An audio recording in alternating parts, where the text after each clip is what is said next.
Welcome to the Especially for Athletes podcast, where we explore essential principles that empower athletes to learn life's most valuable lessons through sports.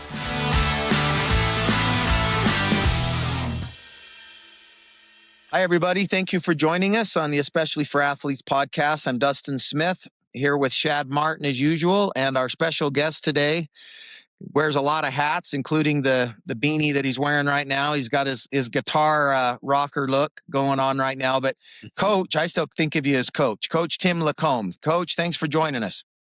Well, and I think of you as legend. The number of young lives you've touched, not on the field but off, and everybody. You and I have never actually met in person. I don't think. We've always just kind of talked to each other virtually. But I've always had an eye on what y'all are doing. I've loved your podcasts, and I am really honored, honestly, that you'd have time for me on your show.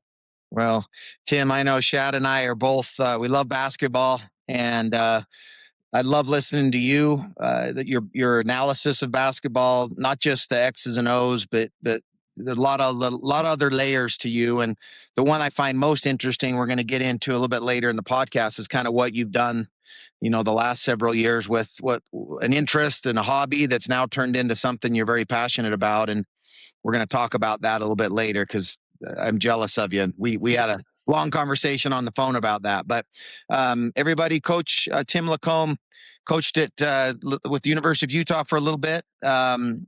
Yeah, so basically, I went high school. There was a journey in high school early on, in college early on. I worked at the University of Utah as a student. I wanted to be a coach until I worked for Rick Majerus, and then I rethought that thought, because it's like, I don't know if I could be that mean. We could do a whole podcast. Yeah, that will be like outtakes. Oh man, the stuff I've talked to Judkins about, and with Jeff and Britton Johnson about, especially Britton, about, I just can't, my jaw drops when they tell me some of the stories of Rick Majerus, and I'm sure you know the exact stories I'm talking about. Oh, 100%. I can tell them just as good. And honestly, the two guys you just mentioned, two of the sweetest, best humans on the planet, used to room with Jetty on the road. And, one day we were walking out of the hotel, and he said, I was going to turn the TV off. And he said, why are you turning the TV off? And I said, he's like, what, are you energy conscious? He said, that's a great way to keep the people out of here from stealing your stuff. I was like, Teddy, that's the craziest thing I ever heard. Let's turn the TV off. But the cool part for me is, I honestly, through my years, I've had so many cool experiences. So I was at Utah, that met all those guys. And then I actually went on my own and did some entrepreneurial stuff. I moved back to Utah after a couple of years of that. And that's when I got involved at Lone Peak. I was there for 3 years, then American Fork for 3 years. And then from American Fork, I met Ray Giacoletti at the University of Utah, and he had me come back. And so I was at the same place working for a much different personality, one that was really congruent with how I wanted to do things in my life. So it gave me more hope. Yeah. And so I was on the staff up there until Ray was let go. And upon him being let go, Dave Rose reached out, and I interviewed at BYU, and he tells me to this day he has no idea how I made it through all that. Now that he knows me, he had 110 applicants, and he did not really know me. The only time I ever met Dave was when he either beat us or we beat him going through the handshake line. And as there's a message to that. Maybe we can get into it, but I think, my thing is that, if you're out there and you're hustling and you got your head on a swivel, the good Lord above sends signs, and there are paths that you can get on, and ultimately you have to choose which path. But I was so fortunate then to go to BYU and work for one of the greatest men. Let's be honest. Everything he's been through, what he did, in his time at BYU, with Dave Rose. And I walked off the court with him in 2019. I haven't been back. I won't. But I've really enjoyed the last 6 years covering the Jazz, doing pre-half and post for the Jazz, and also now working for the Jazz in the day. So my days are crazy, but I'm helping run youth camps, clinics, and combines for the Utah Jazz. Yeah, that's awesome, man. Actually, the Junior Jazz is the largest affiliated NBA program in the league. Over 70,000 kids participate, which is pretty amazing on a yearly basis. And I'm in the camps and clinics. So we're actually then taking kids out of those programs and in our Bantam programs, and in the off time, trying to teach them a few skills, running camps with certain purposes, defense, offense, team, cohesion. So things like that. And we're rolling that out, and then just, it's going to be really fun. Awesome. I believe you said in 2019 is when you stepped away from coaching at BYU. Is that right? Yes. Okay. And you said something that I want to touch on. You mentioned that you're not going to go back to coaching. You're certain about that, huh? I am. I really, it was awesome. And it was, it was a great opportunity to compete at the highest level, of the college game. I'm really proud, not just of what we did, but like I'm going to Jimmer Fredette's jersey retirement this weekend, having dinner with him. There's a big dinner for him tonight, and then at the game on Saturday, they're going to actually retire his jersey. And I actually walked in the door the same year Jimmer did. He was just a kid from New York that had no idea what his life was about to become in the next couple of years. And so to me, honestly, I scratched that itch. I saw the winds of NIL coming down the road.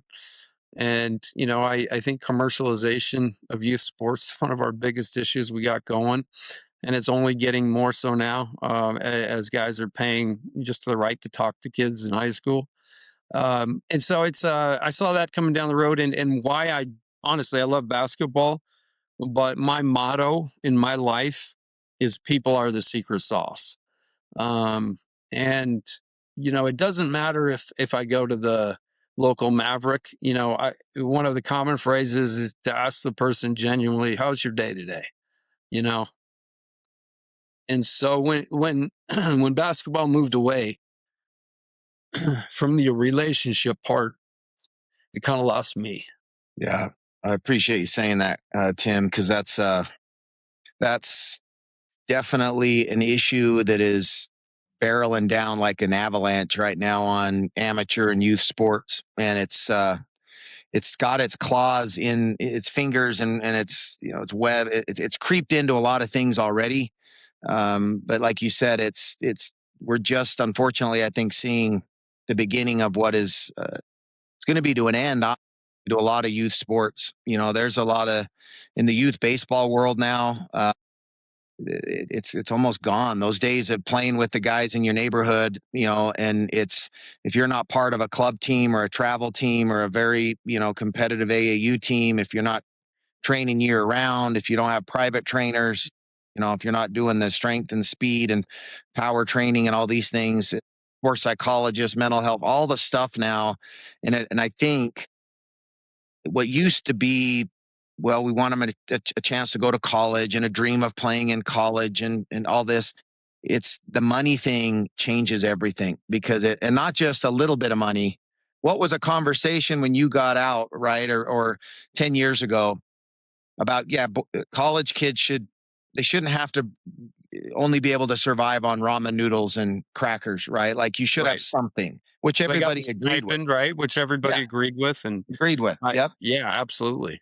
Now but nowhere in the million years did I think we were going to go from, hey, they're getting their education paid for and they deserve to be able to have enough to survive and eat, and I think they should have had insurance benefits. There's for the damage their bodies go through while they're making the school's money. But all of a sudden it went from nothing to what it is now, where you're making life-changing money for the rest of your life, right? You play 4 years in college, and a lot of these guys, and they're set.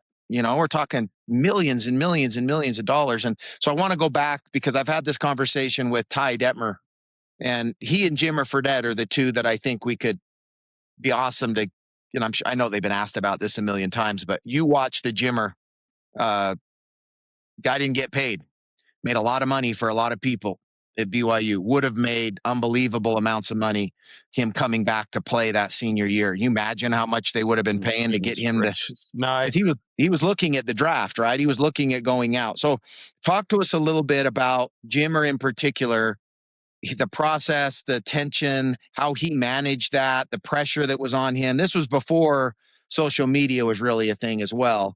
But talk to us about that, and how did he manage that, and how did you as a coach kind of help him? Because it was kind of foreign for everybody at the time, right? The social media thing was just kind of becoming a thing. Right.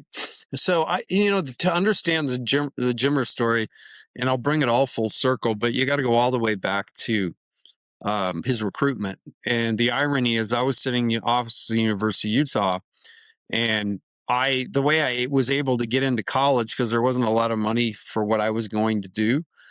But the way I got in was I had another job that I could actually do, anytime. And, I was an art dealer, believe it or not. I was selling art. So I'd have conversations with people all over the world and talking about big public installations. And so I'd put that, speaking of hats, I'd put that hat on for a while. So I was in the office one day actually doing some art things, and a guy poked his head around and he said, "Hey, have you seen Coach Giacoletti?" And I said, "I think he went to lunch. Can I help you?" And he said, his last name's Fredette. And it was Al's brother and Jimmer's uncle who lived locally. And he had brought these tapes. I want you to look at my nephew out in New York. And that was first and only time I really heard his name. So were you the first to hear of Jimmer Fredette in BYU? No. So there's a parallel path here running with BYU too. So it's kind of interesting. But, I think BYU was the destination they wanted to go all along, because Al had gone and loved his experience and thought it'd be neat for Jimmer. And so right about the time, maybe a week later, I'm at lunch and learn with my daughter in the morning at kindergarten. And I get a text from Coach Giacoletti saying, "Meet at 11, we've been fired." So the very day, so my world blows up. And then in the interim, in the next 30, 40 days is when I make contact, or BYU actually makes contact with me. I wasn't ready to get back in, because I was like, okay, now I just saw one of the best dudes ever trying to do it the right way, get fired. And, so I don't know, maybe I can't do this. And so my mind was all over the place, but I ended up going to BYU. And when I got there, one of the first meetings after being hired, looked up on the board, and there's that name, Fredette. So freshmen come in, I'm there for that. And, nothing really stands out. He's a baller. I mean, he loves to play. But he's a little out of shape, a little heavy, a little slow of foot, maybe even. And really, it was a practice his sophomore year. So that whole freshman year, we never started him one time. And I think the biggest point in what you guys do and what we're talking about, all these things we talk about with where sports is going, the kids haven't done this. Right? So what we're talking about with the commercialization, this is a parent issue. And this was a perfect example, more than likely, knowing what they knew about Jimmer, that we were still trying to learn. As parents, they didn't go postal. They didn't send us emails or call and scream and yell or pout after a game. They handled it. And when Jimmer finished his freshman year, he came into coach's office with a list. And he opened it up, pulled it out of his back pocket and unwadded it. And it said, basically, number one, I want to do what it takes to be your point guard this year. Give me the 3 or 4 things I need to be able to do to get on the floor. It was all about, not what have you done to me, but what do I got to do to gain the trust? Yeah. And then it really just, from there it snowballed. I think he and coach were on the same page, which they had to be, because I can tell you this, I've been around a lot of college coaches, and not many would have allowed Jimmer to do what he did. Yeah. I mean, just by virtue of, the range and some of the shots, but like coach understood, and they had that relationship. So there was that magic there, and coach then, blessed it. And then the next step had to be the players. they had to buy in. So fast forward sophomore year, junior year, he just continues to get better. We played San Diego State in San Diego at halftime. I think we're down 14 or 15. Kawhi Leonard's a big hot name that's rising up the board, and Jimmer in the second half goes crazy, ends up scoring 26, I think, and we win. Kawhi Leonard's asked about him for the first time after the game, and he's like, I don't even know who that is, right? And then obviously Twitter, everything starts to evolve. And as you said, it's the first real viral moment for BYU. And it was everywhere. I mean, it was on ESPN. They were talking about him on Sports Center. They were having him on after games. Kevin Durant was tweeting about him. It really got a life of its own. And then as we traveled that last year, it was like, I have never traveled with the Beatles. I've been with Party Hounds, and we draw a crowd, but not quite like that. But it was like traveling with the Beatles, and we literally had to figure out, on commercial buses, the rear entrance to be able to, have everybody start getting off and cause a commotion and then get him out the back. And it was crazy. But the reason it worked is because the culture was set perfect for it. The other guys were good with it. Coach gave him, what he needed to do it. I think Jackson Emery is the unsung hero. Yeah. I joke all the time that he was the head of that fearless 1-3 zone we played, because Jimmer was on the other end, not, resting to be able to get a shot off on the other end. So typically it's a 2-3, but, it was a 1-3. And Jack's covered both sides. So in my mind, looking back on it, best group of dudes, and really an environment where Jimmer could flourish. And the greatness of the Jimmer then took off, and everybody loved it. Was he ever taken back by it? Did it ever become too much for him? He seemed like he handled it like he almost knew it was coming.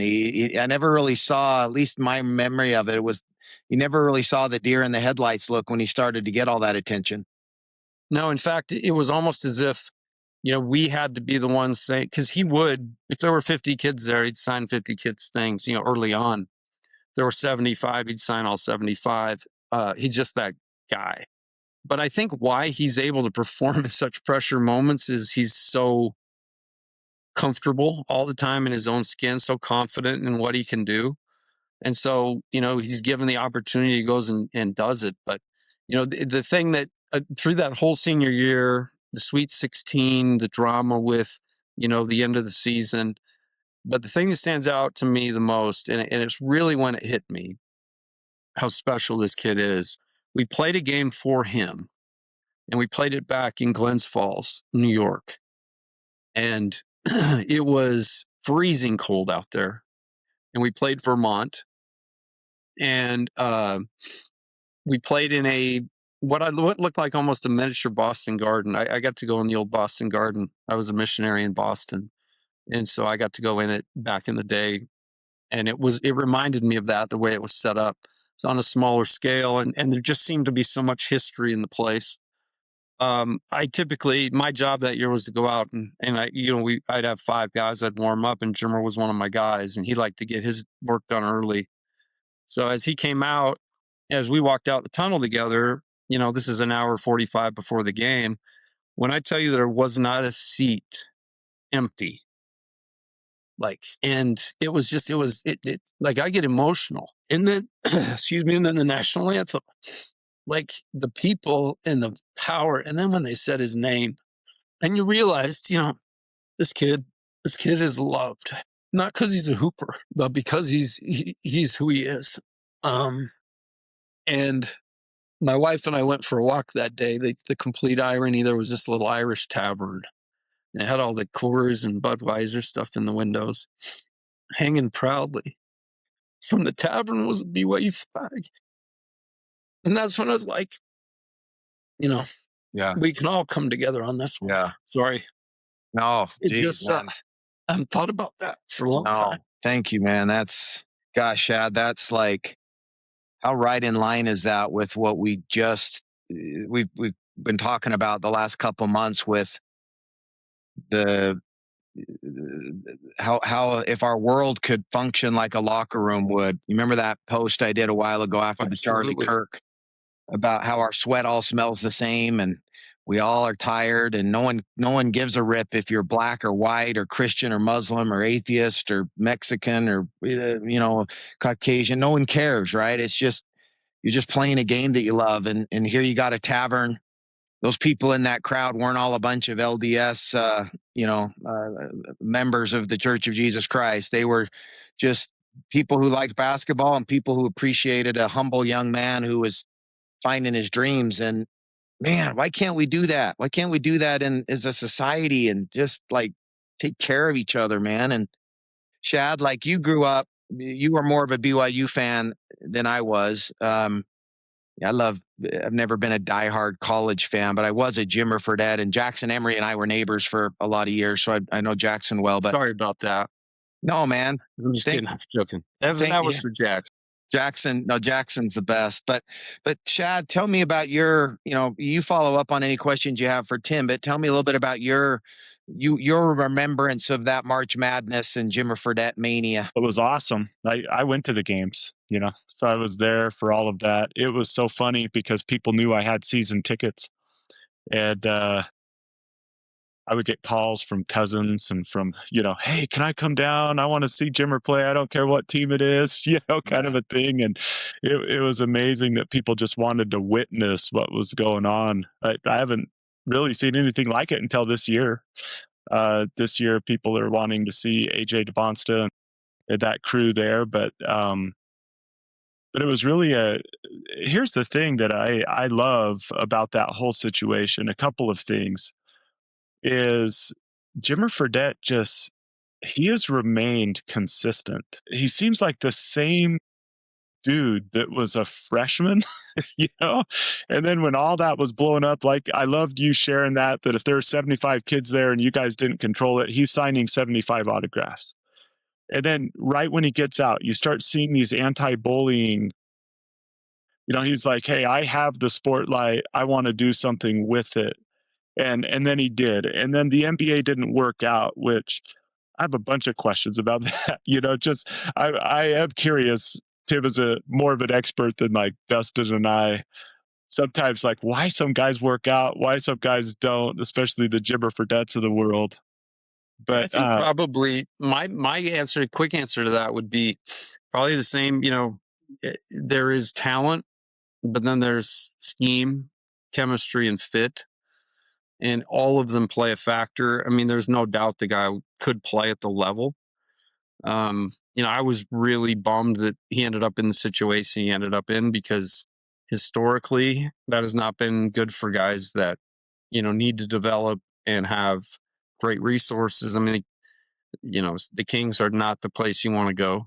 It's just how it is. Yeah. It's like you go into the A's, they're almost looking to like, what can we do with this guy to get more before you even see what he has? So I think it's a simple answer. I don't think it was, that he wasn't given a fair shake. I think the bottom line was the system and the way that their team was constructed at the time didn't fit.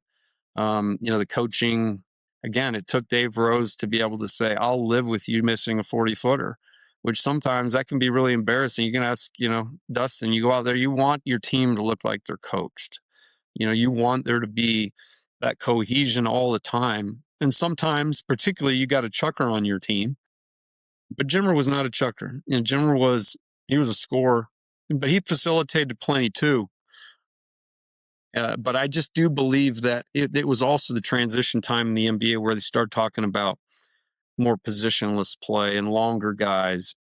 That's the one area Jimmer, he did not have a physique that you'd go, oh man, how am I going to deal with that guy? Until he was, shooting a 35-footer right in your eyebrows. Yeah. You think if he was coming out right now with the game is, it was turning into a little bit more of a 3-point game back then, but not like it is now. Right. He still has the size issue and some of those things. But do you think in this game of dunks or threes that with his unique ability to shoot from range, do you think he would be more valuable coming out right now than he was coming out, 10 years ago? I think he actually, just again, depending on the situation, but for sure, like the 3-point shot is a huge piece of the game. Teams are spacing the floor to it now. I mean, you watch old 90s NBA games and it's like watching a fist fight, right? In the paint. Like it's crazy how the game has, really been stretched. And so with that, the 3-point line becomes premium. But I still believe, there are a lot of people that believe that the small guard in the NBA is going the way of the wind. That you've really got to have more than just the ability to run a team. You got to be you got to be 6'6" probably at a minimum, and there's going to be a lot of barriers to entry. So you've got to be super special if you're small. Well, Tim, the question sorry, I had, we cut you off there. You know what we're all about, right? With using our spotlight to do more than just attract attention to ourselves, to use the attention that comes to do good for others. And just hearing you talk about Jimmer Fredette and Dave Rose, it almost feels like these are two guys that you're saying, hey, like they got it. They were great men. You get to see them in situations that we don't get to see them in. Oftentimes it's easy for athletes when they know they're supposed to be that kind of a person to be that kind of a person. But it's a rare person that is just genuinely, authentically the same person in the light as they are in the dark. I'm just wondering what you would tell us about Dave Rose, Jimmer Fredette, like that allows them to be the kind of people, coaches and player, that we're encouraging our athletes to be. Like, what was at the heart of their character that you admire? So I think coaches is easy, and there are a couple of things I'd add to this through the years that have really impressed me, but he's a guy I still talk to weekly. He went from being a complete stranger and my boss to one of my best buddies, and we remain that way today. But I think at the core of Dave Rose, the word integrity comes out more than anything. The number of times he told me, I know what's going on in college basketball. I know, what guys are doing to get players. And, just so you know, we're BYU and we're not even operating a gray. Our deal is going to be, we're going to represent this place with respect. We're going to meet people in here that are, that are willing to do that. And if that lessens the ability for us to get a guy, so be it. We're going to be tough. And I think when you can say about a guy that when he says something, he does it, I think that says it all. And that's Dave Rose to a T. And then Jimmer, I think Jimmer's is the word that comes out to me is goodness. Just genuine goodness. Went back to Glens Falls recruiting a different player, a guy by the name of Joe Girard III, who ended up going to Syracuse. And he actually came out after I left. I think his freshman year might have been 2020, if I remember right. But he was a big-time star and broke all Jimmer's records. So I had to go back and see for myself. And back there, I went and stopped at his parents' house. And very, very humble. And, the same house they've been in their whole life. I talked about parents earlier, and I want to mention them again here because I think goodness is demonstrated daily. And I think, kids are smart. They can see the parents that go to church and smile and talk to everybody and then get home and badger everybody and say bad things about them behind their back, which happens all the time. But I think Jimmer was in an environment of goodness. His parents might be the two best, most humble, genuine, kind people you've ever met. And so I would say my description of Dave's integrity, your word means something. When you say it, do it. And then with Jimmer, just straight up old fashioned goodness. Yeah. How do we, if you are recruiting now, Tim, in today's NIL world, and with the involvement now of parents, I don't want to say, well, maybe the word, in some cases, the word is probably appropriate, greed, but I don't want to, that sounds bad because I don't mean that I have a son who had a really good senior year of football and he has a chance to play at the next level when he gets home from his mission. he's not a big time NIL money type guy, but he has a chance to play. So parents want to see their kids reach their dreams. They want to see them, go on and play. It helps if they can be financially, school can be paid for. That offsets some expenses maybe for the family and the boy. But now you tack on this, hundreds of thousands of dollars in many cases if they're a big time athlete.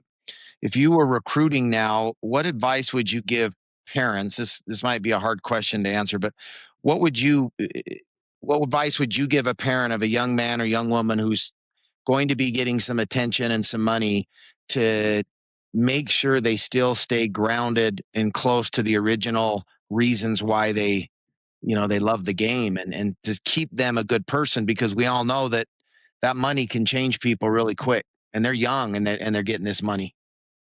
That's a great question. I think for starters, I want to say, I'm all behind. I think it's well overdue that guys get compensated. They have been generating a ton of money. And so the idea in principle is awesome. We're going through a really rocky period with it right now. We had Tommy Lloyd. I hosted a radio show in Salt Lake last week, and we had the head coach Arizona, who's a great pal, and came on to talk, college basketball landscape.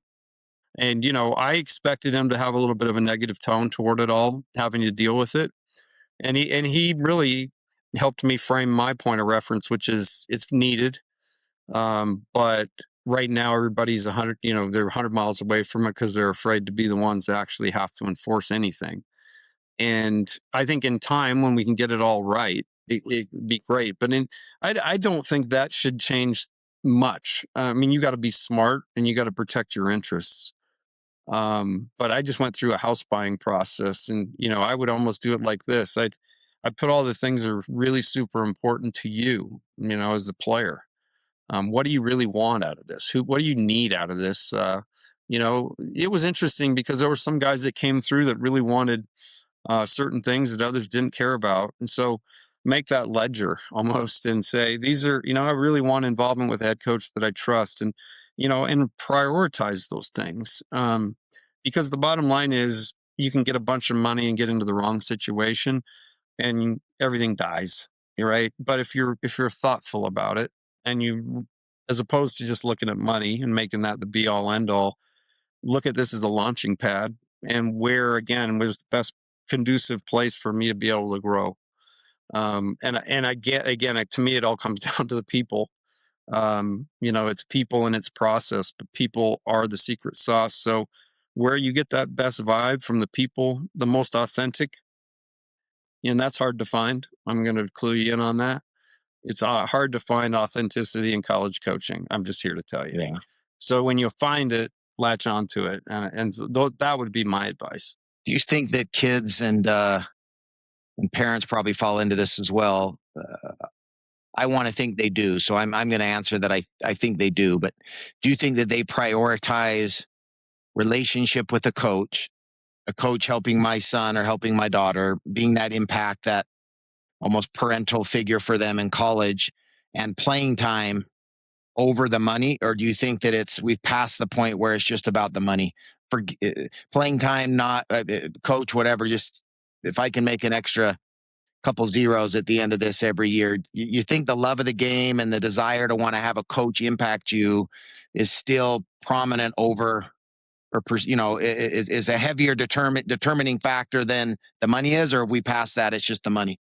I think it depends on each and every house and what they value, what they're about. There are people that are so shallow that if they're going to go to the biggest name school, right? Even if it's like there's three guys in front of them, but they want to wear that, to be able to walk around town in the summertime. The parents I'm talking about, yeah, to be able to walk around with, my son's at Cardinal State, right? Yeah. So I mean, I think you just got to be real. I think you got to take all the fluff out of the room, because this as well as I do, Dustin. The day comes where you got to actually walk in there, put a uniform on, go in there, compete, hang out with those guys in your position room or the locker room. Go out and find a couple dudes that you're like-minded with, that you can go out and do things that aren't, that are up to your standard. There's all sorts of things to consider. And honestly, the logo on the shirt should be way down the list. Yeah. Yeah. Or the money. Honestly, Yeah. I mean, obviously, you're not going to give away a crazy amount, but if you're good enough to get a bunch of money, there's going to be a lot of options. Tim, you've watched people come in and out of the program as a college coach, and I'm always curious to ask coaches. There seem to be some that come in with just a lot of accolades, a lot of abilities, even natural abilities. They're bigger, faster, stronger, and yet they don't achieve what it seems like they could have. And then there's some that come in that stick with the program, that work, and you watch them, and all of a sudden, as a sophomore, they're making a contribution. As a junior, they're getting really good. As a senior, they blow up, and it seems like even though they aren't blessed with the same natural abilities of others, that they really get a lot out of their opportunities. I'm just wondering what you've learned as you've watched people exceed expectations and not meet expectations. What helps people to get to and exceed their expectations that you had for them coming in? I think it's the guys that are, about a daily program, guys that have a routine and they're true to it. It reminds me, I was at a gala a couple of years ago in Beverly Hills raising money for cancer. And it was something I get invited to. And it was so neat because it was the who's who of my generation. I got a picture with Sugar Ray Leonard with him, giving me an uppercut. But one of the cooler parts is I'm not a Yankee guy, but my dad was, and I knew the greatness of Reggie Jackson, Mr. October. And so there was a Q&A with him, and I was fortunate enough to be in it. And somebody asked him, how do you become Mr. October? How do you be that clutch?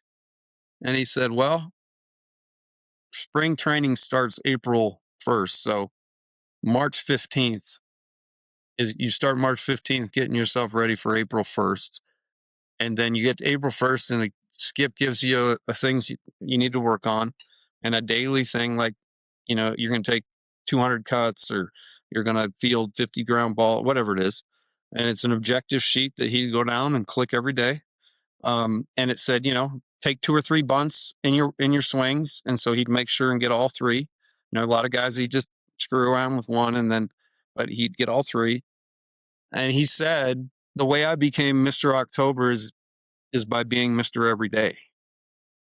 And I think excellence is a mindset, right?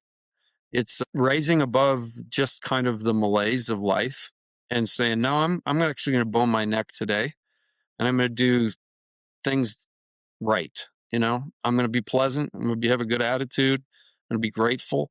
And then when I compete, man, I am going to try to rip somebody's head off in a good way, but no angst toward it. It's just, I want to compete.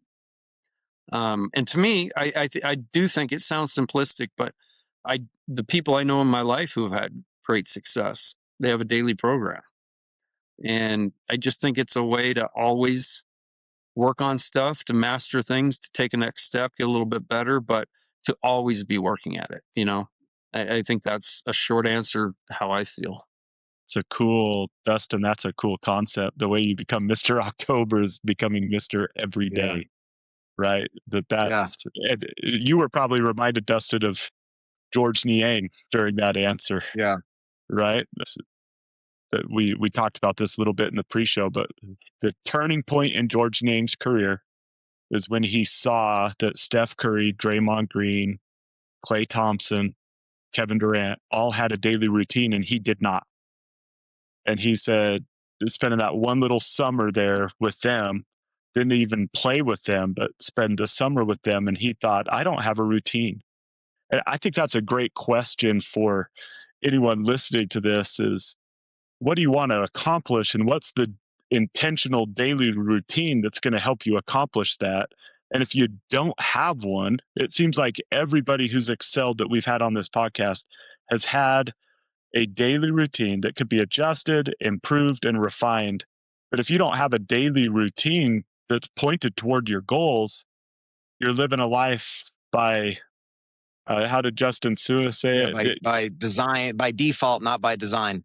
Yeah. And one thing that I'll just add as an aside, I've kind of put that to the test in my own life.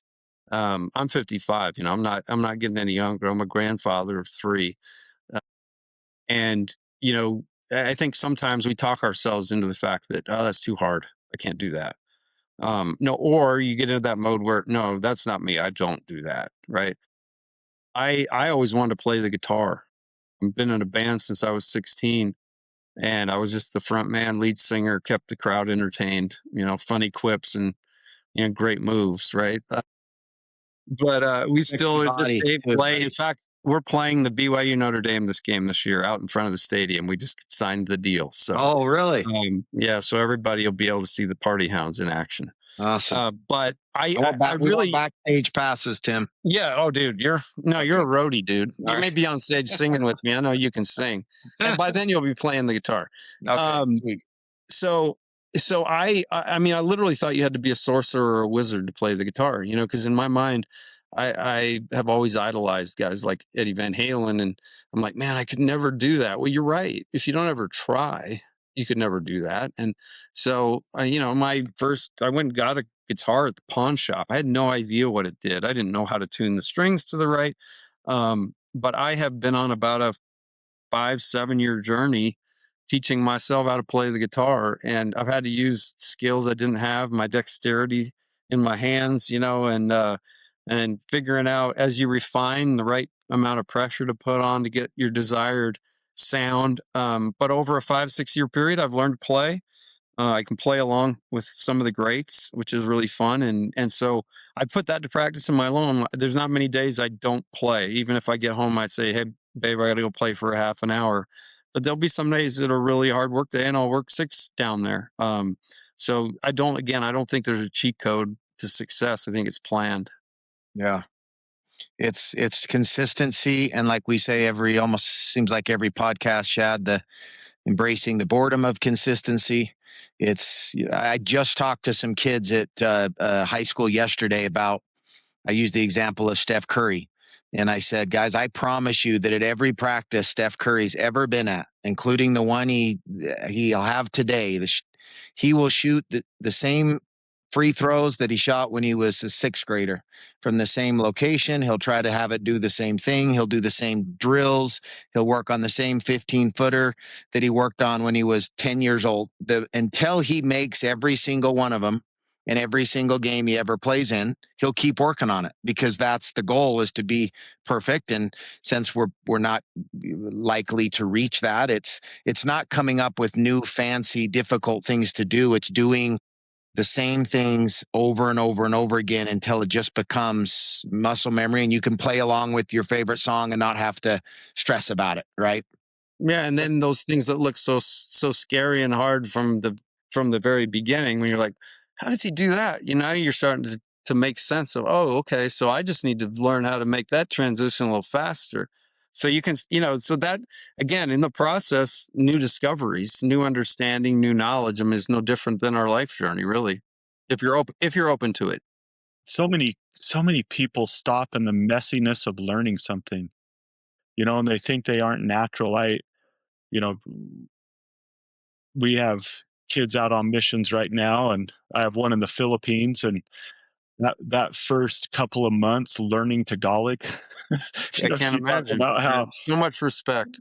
She was like, Dad, I don't even know, like I only know Tagalog good enough right now to know that people are speaking Tagalog to me and I don't understand it, instead of Cebuano. But now at least I could tell the difference between the 2 languages.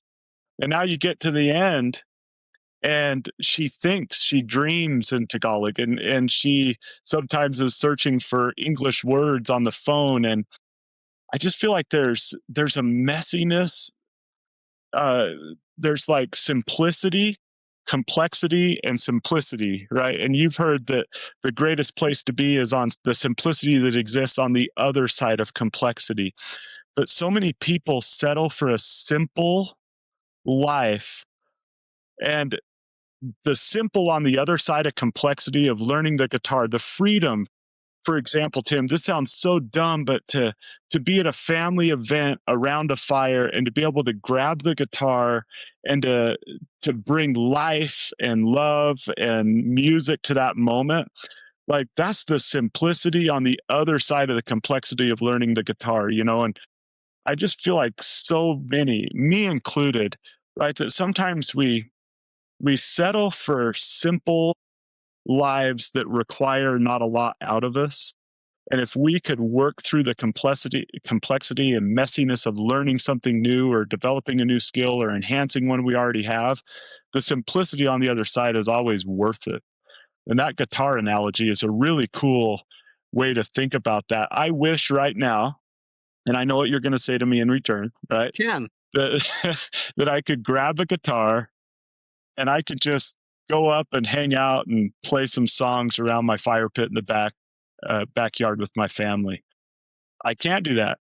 There's some complexity to go through, and there's just dozens of things like that in our life, but we just settle for a simple life that never has to be complex. You know what I like about the guitar analogy too, Shad and Tim, because Shad, you've heard me apologize to everybody. I've beat this to death over the years, but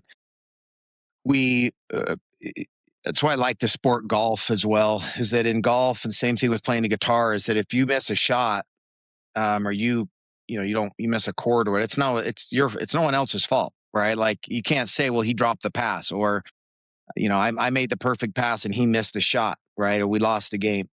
It's you missed the putt, or and so there's nobody to blame. And we live in this world right now where it's almost as if you don't have a way a way out, a way to cast the reason for you're not being successful is because somebody else, did you wrong. Then it's almost, and I don't want to do it. It's too much responsibility if I have to do it myself, because I can't blame anybody else, right? Why couldn't somebody learn to play the guitar? It's just a matter of commitment. It's just a matter of diligent practice and commitment and work. And that's the reason. So ultimately the battle is they have them to blame, right? Most of the time it's just us against us. It's like Shad, I talk about all the time. It's the two dogs battling inside of us, and which one do we want to feed the most? And that's who we're going to become. And, Tim, it's really cool for those that we kind of jumped right into that, but you had not played the guitar. If you did, it wasn't a lot. Until how long ago did you really decide you wanted to play the guitar? 5 years. So I bought a guitar years and years ago, but like really digging into it and trying to figure it out. There's a same type of thing. You can just play all the chords up in F, on the end of the guitar, and you can find them all there and you can play adequately, but it's not how everybody, you got to get up in here. So honestly, the craziest part, and I think there's an alignment to what we're talking about. I called one of my buddies. He's actually in the Texas Music Hall of Fame. He's in our band, and he started a band, being a musician his whole life. And we were chatting, and he said, do you even know the fretboard? And I said, what do you mean? He said, like, go down each little fret, and do you know the notes? And I have no idea. I was just totally playing by, diagrams on the screen. And he said, learn the fretboard. In other words, understand where you are. You have no chance. You're trying to do this without any understanding. So put the time into the understanding piece. And I still don't have music theory or any of that, but I do know now, where F is and where G and where A and where B and where all the places you can find them. And it's amazing when you actually know where you are, it's way easier to get where you're going. And I do think a lot of people walk around just doing the bare minimum every day. I've seen it, having been in the corporate world, and I have my days where there's a malaise, but I think if you can rise above that and visualize, like, hey, here's where I am today, headed that direction. Slow and steady wins the race. I really believe that. That's great. That's really good. Knowing where we're at. And I think for parents, maybe we're probably time to wrap this up, but maybe some final words from all of us. But for parents who I think, and coaches who are the majority of the people who, listen to this podcast, I think that's a good piece of advice you just gave for us as parents, Tim, is to recognize where we're at. I'm going through a little bit of that right now with looking back on, I just stepped down from being a head high school coach, and looking back on, it's only been a couple weeks, but some of the teams I've had, not realizing in the moment, getting so sidetracked by all this other stuff that I didn't really recognize how good I had it and how good we had it and how fun it really was, and even the losses, and I knew we all get there. Like, I look back on high school and I look back on college. Shad and I were teammates in college, and and it's you don't realize it in the moment, and then afterwards. What's the great line that Andy Bernard says in The Office, that he wishes he knew he was in the good old days when he was in the good old days, or something. 100%. Something to that point. So as parents, like, we all know it's going to end. I have three. We're all that age. I have three kids out of the house, and just two in it. And just last night, no joke, last night I was home. It was 7:00.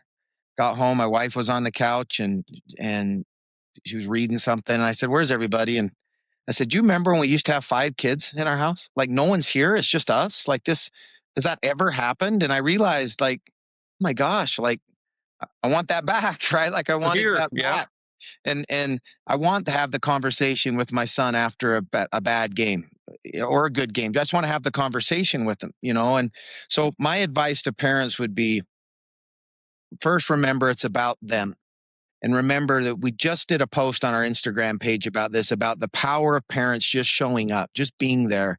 Their son and daughter, just seeing them in the stands. Just when you get in the car with them, instead of critiquing and telling them what they did wrong right away, just tell them you were happy to watch them play, that you love watching them do what they love, and ask them, do they want to talk about the game? They may not want to talk about it. That's okay. We don't want to always talk about our bad day every time when we come home.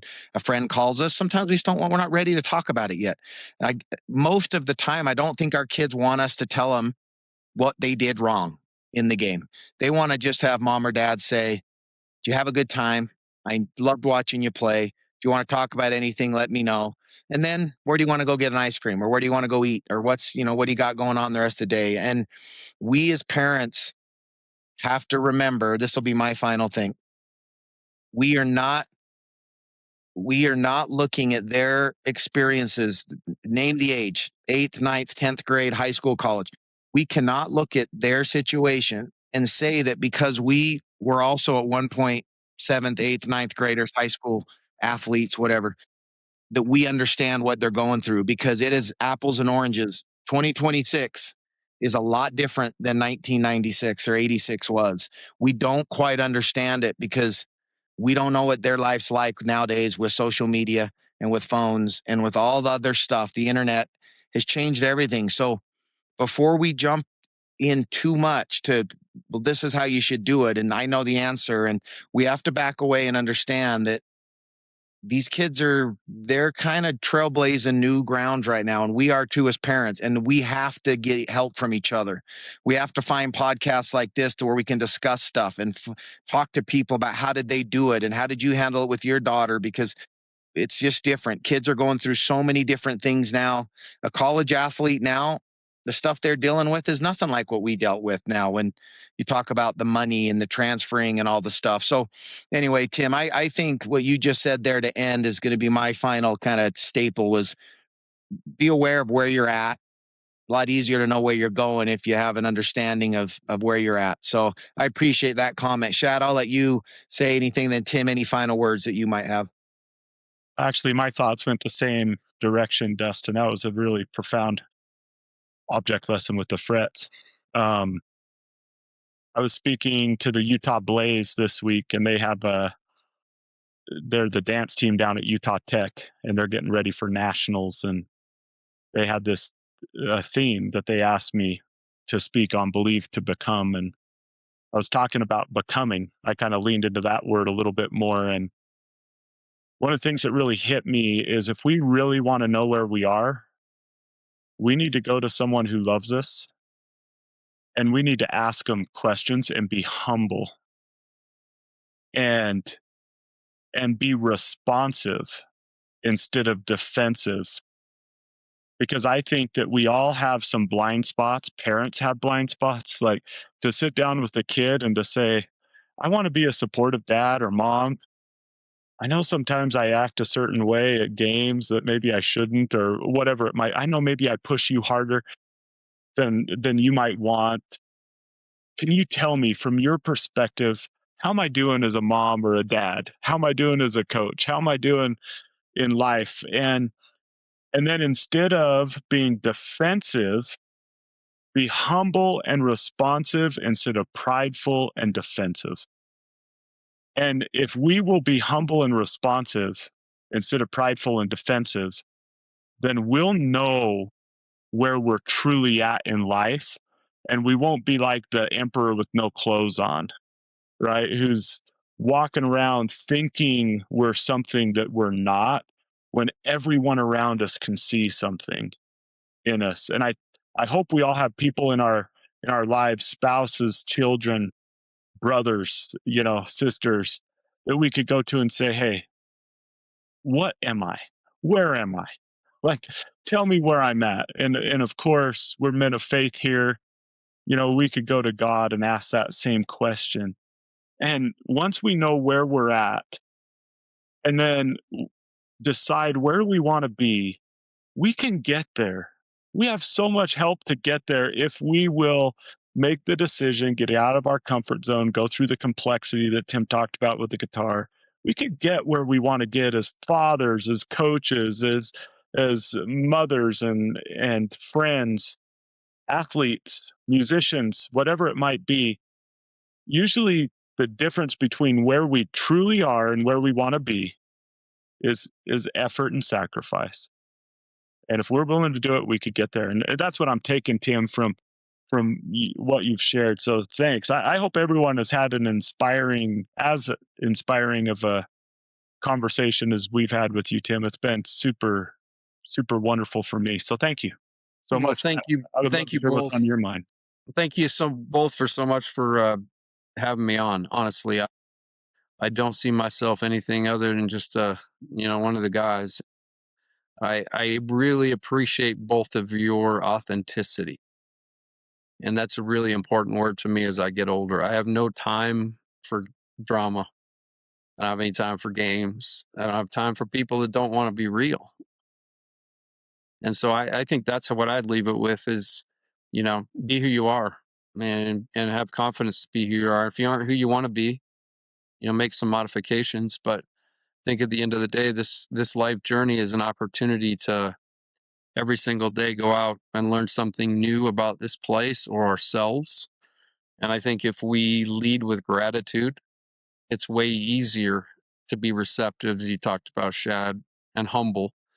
Gratitude to me is that unlocks everything. And you can your mindset can be one of two things. It can be, I'm so grateful, or right. Yeah. And I just try to be more I'm grateful side. So thanks for all you do and all you've done through the years for so many. And it's been an honor. Thank you. Yeah. Thank you, Tim. Everybody, if you want to know more about Especially for Athletes, our 4 core principles, the 4 chapters in our book, the topics that we discuss when we go and meet with teams and or parents, businesses as well. Win the hour. We talk about being present, being where your feet are, being in the moment. We talked a little bit about that today. Competing without contempt, being competitive. It's okay to be competitive, but do it without hatred and without animosity towards your opponent. Make sure you represent your family name and your school name and your community that you represent in a way that's, that's how it should be. Be resilient. Make sure our kids understand what that word means, by the way. I have found out from speaking with a lot of kids that they've heard the word a million times. They don't really understand what it means. It's more than just not quitting. There's more to it. So be resilient. And that's us as parents as well. And then our last one, and probably the most important one, it all kind of leads up to everything we do with Especially for Athletes, keeping your eyes up, doing the work, is that we seek to bless and not impress. That we stop worrying so much about impressing people with what we do and what we, our opinions, but more, how do we help people and how do we give back? How do we use what we've been given to help other people? In the case of Especially for Athletes, we say that the spotlight, the attention that we give these kids because they're good at sports, is a tremendous tool to do good in the world if used appropriately. It's also a tremendous burden that a lot of kids have on them because they're good at sports. they now have attention given to them that they don't know or want, and it can ruin a lot of kids too. So we as adults have a responsibility to teach these kids that if they're gifted in a sport or music or whatever it is, they're going to get eyeballs on them. People are going to know who they are, and what they do now is going to be magnified, good or bad. And so that's what we try to do it, especially for athletes, finding people like Tim to come on, coach. We're just trying to find people out there that may have a different angle of teaching what we believe should be taught, and then it opens up Shad and I mean, I know I can already read Shad's, like, our brains are already racing on things we can do with things you've said and how we're going to cut this up into a lesson to show kids, and because that's what it is. Everybody's got something to give to the world, and we just got to get our lane and then, put the pedal down. So Tim, again, thanks for coming. Shad, great seeing you again, man. Everybody keep your eyes up and do the work. Thank you for joining the Especially for Athletes podcast. To learn more about Especially for Athletes organization, get a copy of our book, The Sportlight, or to bring our program to your team, school, business, or organization, visit us at especiallyforathletes.org.